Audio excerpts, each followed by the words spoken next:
Good evening and welcome. I'm Alla Efimova. I'm the director of the Magnes. And on behalf of the Magnes collection of Jewish art and life and the Bancroft Library, I'm delighted to welcome you to tonight's opening event. Recently screened on PBS, Frederick Wiseman's documentary film at Berkeley, which so many of you, I'm sure, have seen, or a lot of you were in it, reveals the complex spirit of this campus as it is today. The exhibition, which we're opening tonight, Saved by the Bay, offers a glimpse into the political, ethical, and intellectual forces that shaped this campus mid-century with the influx of European exiles, most of them fleeing fascism. Uncovering this history was a result of so much collaborative work among curators, librarians, current and emeritus faculty, and graduate and undergraduate students that it would take me 4.5 hours, which is the approximate length of at Berkeley, just to acknowledge everyone properly. So to stay with the film metaphor, we are rolling the credits on the big screen instead. So please let me reiterate, however, how deeply grateful I am to all those who lend their time and thoughts to this project. It is now my distinct pleasure to introduce the president of the University of California, Janet Napolitano, who took office this past August after having served as the United States Secretary of Homeland Security. She was the governor of Arizona, and prior to being elected governor, served as Attorney General of Arizona. We're grateful that President Napolitano took the time to join us this evening before taking off in a few days to lead the United States delegation to Sochi Olympics. So President Napolitano.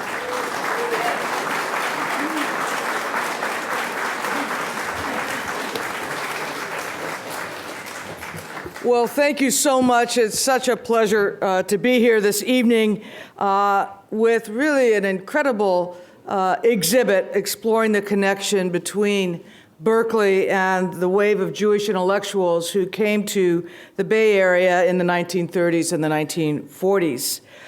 When you look at the list of refugee scholars, you see people from every walk of life, every discipline, art, anthropology, physics, chemistry, and that's just a few examples, all drawn to this region and to this great university. They were the brilliant minds of their age. They could have gone anywhere in the United States. They could have stayed back east, where it's snowing again today. But they chose Berkeley instead. Their presence enriched the academic and cultural life of this campus, of the greater community of California, and indeed, it expanded the global perspective of the university writ large. I'd like to take a moment and just thank the scholars and students who worked to make this exhibit possible.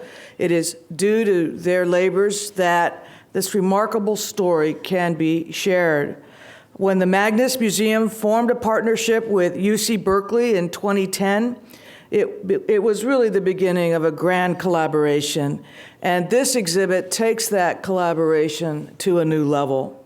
The students who participated in this project are part of the Undergraduate Research Apprenticeship Program at UC Berkeley. Those selected for this program have the opportunity to work with faculty mentors, to learn research skills, and to do meaningful work in a field that they feel passionate about. Many of them will actually go on to graduate school because of their experience as apprentices. I also want to thank everyone associated with the collection here at the Magnes for giving our students this priceless learning opportunity.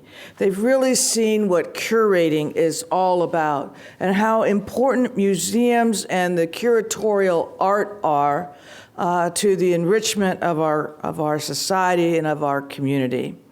And finally, I want to thank all of those featured in the exhibit for their contributions to this university, for their bravery in making the long immigrant's journey to California, for their generosity in sharing their stories, and for their addition to the great cultural and intellectual life of the University of California at Berkeley. Go Bears.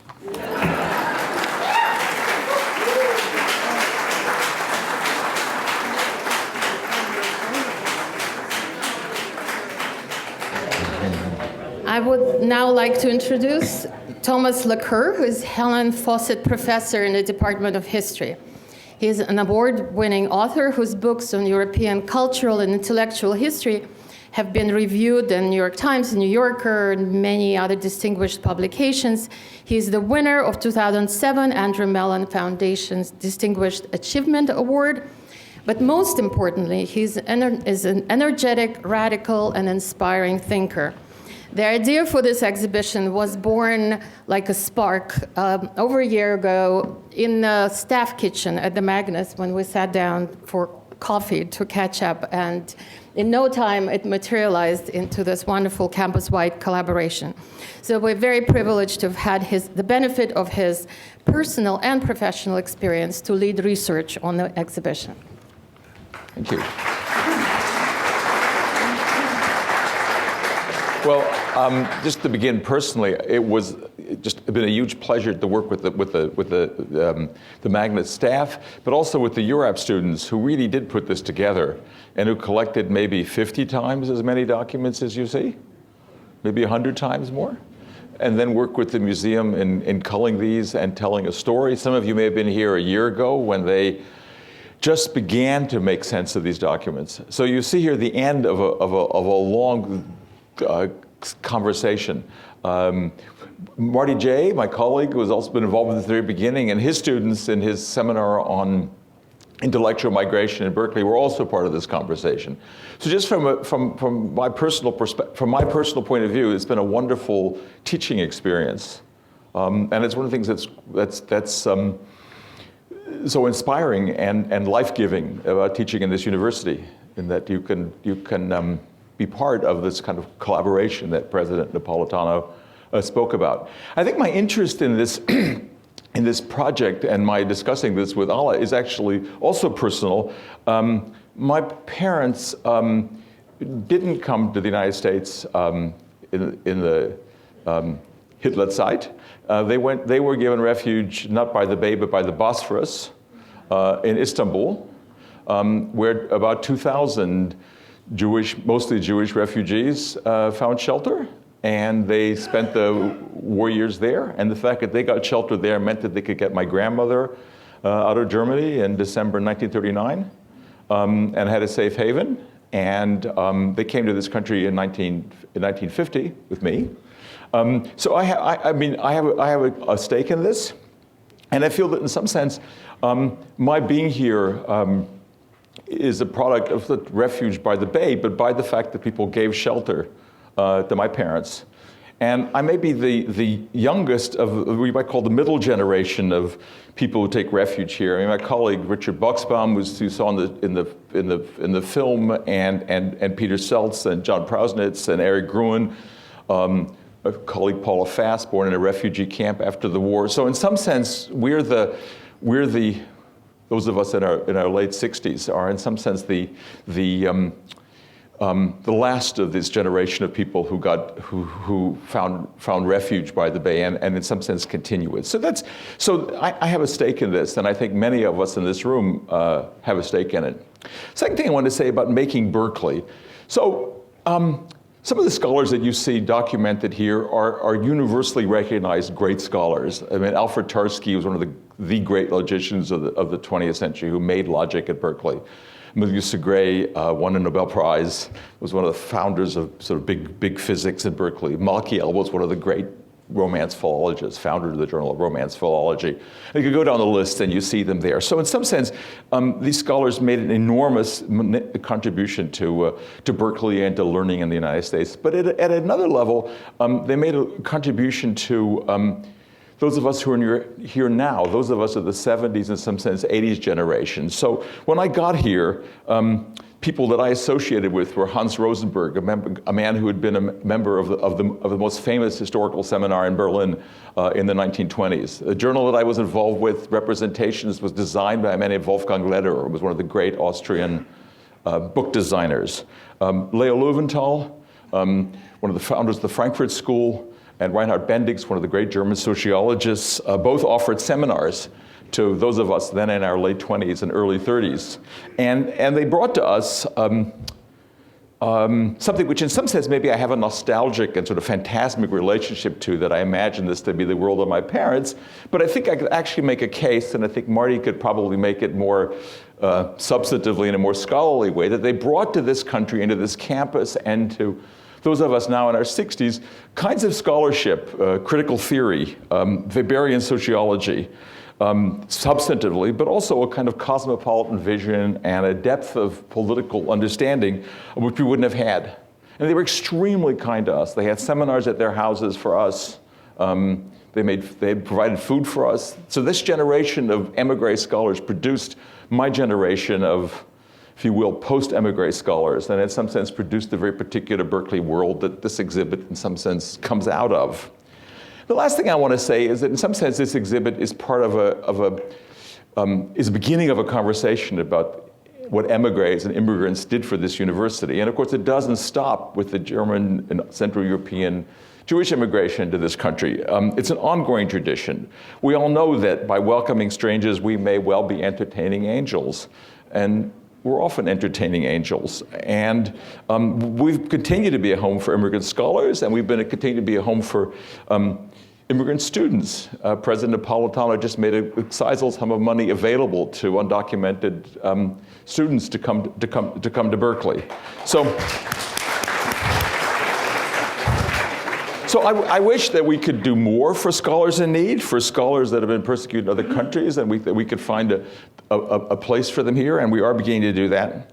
So what I want to conclude with just saying that Saved by the Bay doesn't exactly describe a contemporary story, but I think it's an early chapter in a story that continues and that still lives on this campus. Thank you.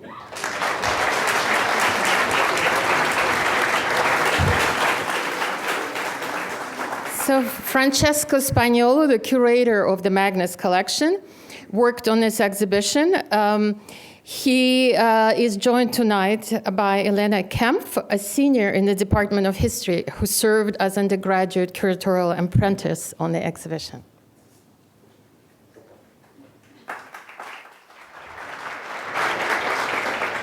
So, thank you, President Napolitano. Thank you, everyone, for being here. Speaking of personal stakes, so last week at my home here in Berkeley, I celebrated with family and close friends a rather unusual anniversary. It was 60 years to the day since my mother's mother, with 3 small children in tow, my mother, aged 1, was the youngest, crossed the border from Italy to Switzerland, escaping the fascist militia and the threat of deportation and finding safety. You can then imagine how working on this exhibition and shaping its narrative, which carries us alongside the 11 refugee scholars it profiles, as well as the many others we researched and mentioned in the display, bringing us from peril to safety, from exclusion to intellectual prominence, hits very close to home. I believe that the word apolide, in Italian, stateless refugee, ranks among the earliest ones I learned in my native Italian, and it sure had a prominent place in my family lexicon.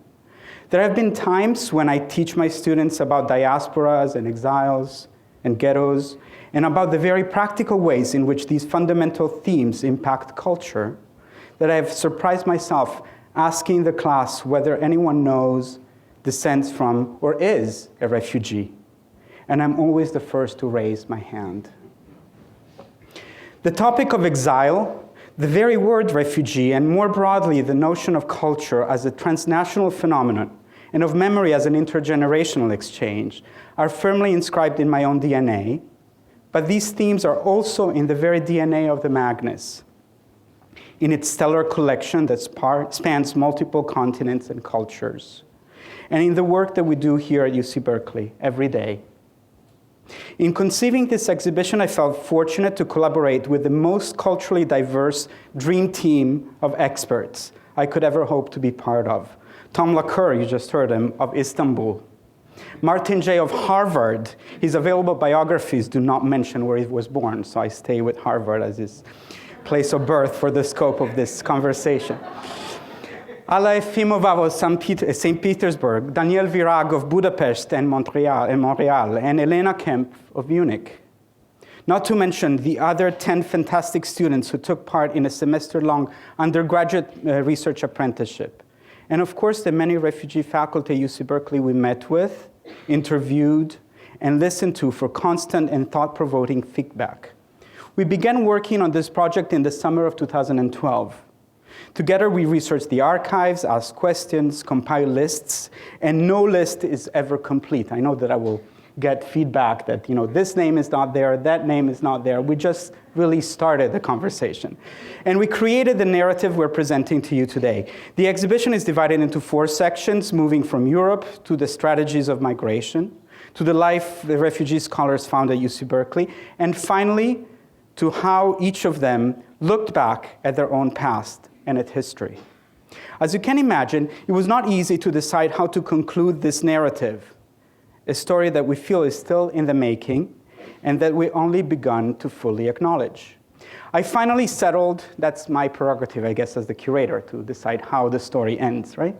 I finally settled on a short interview that mathematician Hans Levy gave to an undergraduate student at UC Berkeley, who later, by the way, became a professor at Cornell, sometime around 1940. In the transcript, the scholar is particularly cautious in telling his story of exile to a younger person. He states, "I came to America when Hitler came to power. I settled in France temporarily. I wanted to find a country where I could settle permanently. I was offered a job in America and one in Spain. I decided to take the one in America." It took another 75 years for this story and many others to fully surface. And once again, we could not have done it without our students. Among them, I am particularly pleased to introduce to you Elena Kempf, a history major who has a bright academic future in front of her. Her passion, her care for details, and the refreshing gaze she brought to the project are essential to this work. As they say, the mistakes are all mine, but the credit is fully shared between us. Thank you, Elena. Thank you. Well, that was really kind. It's not true. So I will just briefly talk about this exhibition from the student researcher's perspective.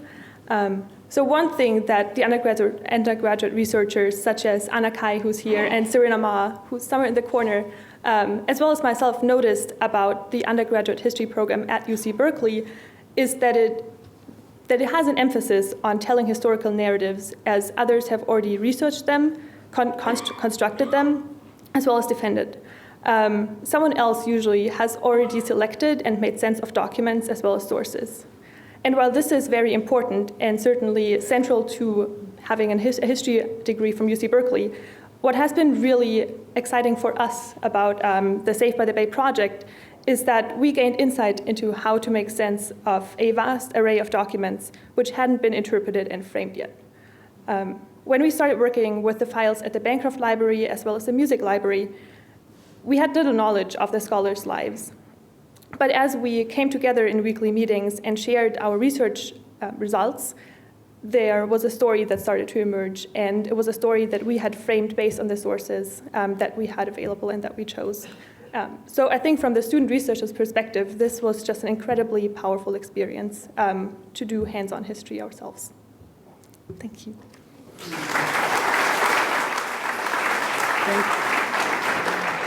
Thank you. You should stay out here. Thank you, Elena. So to conclude, I would like to thank again the entire research team, and especially Professor Tom Laqueur and Martin J., whose guidance and friendship was essential at every step of the way. Would you say that? Yeah, we agree. David De Lorenzo, Peter Kempf, and Catherine Neal and Lorna Kirwan at the Bancroft, and John Shepard at the Jean Grey Hargrove Music Library for making primary sources available to us. Julie Franklin, Ashley Dawn at the Magnes, and Gordon Chun for his fantastic design work. I'm also grateful to Consul General of Italy in San Francisco, Mauro Battocchi, who couldn't make it tonight. He's home with a cold, with a flu actually, who hosted a dinner to honor President Napolitano, which gave me the opportunity to personally extend our invitation to be with us today. So not only we got good food, but we actually got to make all of this happen, right? And our collective thanks go to Professor Peter Seltz, John Pralnitz, Hannah Pitkin, Eric Groen, Richard Baxbaum, and also to Josh Breslauer for their work, their memories, their enthusiastic support of this project. May I ask you and other refugee scholars that are with us tonight, and their families, of course, to please, if you will, raise your hand so that we can all acknowledge your presence with us today. Thank you.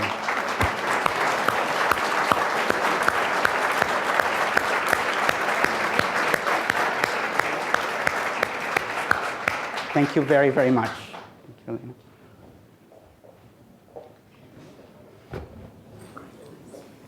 Thank you, President Napolitano. Thank you to our distinguished speakers. The reception will continue. The exhibition will remain open for viewing. And please don't miss 2 other exhibitions on view from the Magnes collection, Global India and Holy Land, California. And thank you so much for joining us tonight.